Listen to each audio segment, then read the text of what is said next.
Merger and acquisition professionals come across deals all the time that they cannot transact on.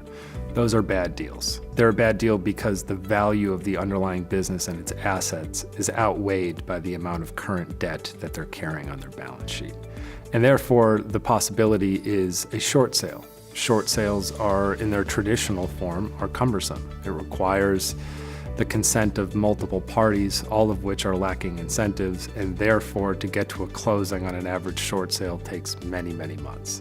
At Second Wind, we team with merger and acquisition professionals all over the country and deploy the Article 9 strategic short sale. And what that does, it allows us to negotiate only with the first position creditor and obtain a release from them. That then starts a 10-day noticing period to the subordinate creditors. At the end of that noticing period, the assets are transferred free and clear of all of their liens and encumbrances, either into a new operating entity which can then be sold, or directly to a strategic purchaser that has been lined up for the transaction.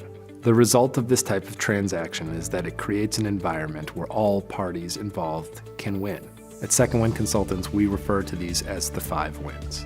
The 5 wins are, number 1, the seller. It's a win for the seller because we created a successful exit where they were facing few options beforehand, and the transaction allowed for incentives for the seller so that the transaction would occur.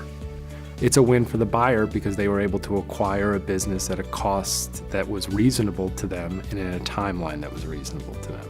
The third win is for the first position creditor because they were able to maximize the value of their underlying collateral in an otherwise distressed scenario. The fourth win is subordinate creditors.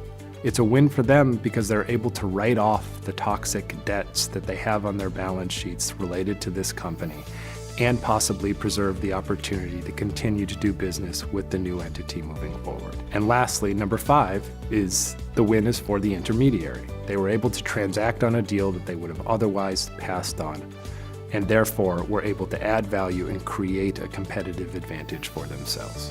I would encourage all M&A professionals to reach out and learn how the Article 9 short sale transaction can help across all of the transactions they're reviewing, and as a byproduct, scale their deal flow by allowing them to value businesses under a different light.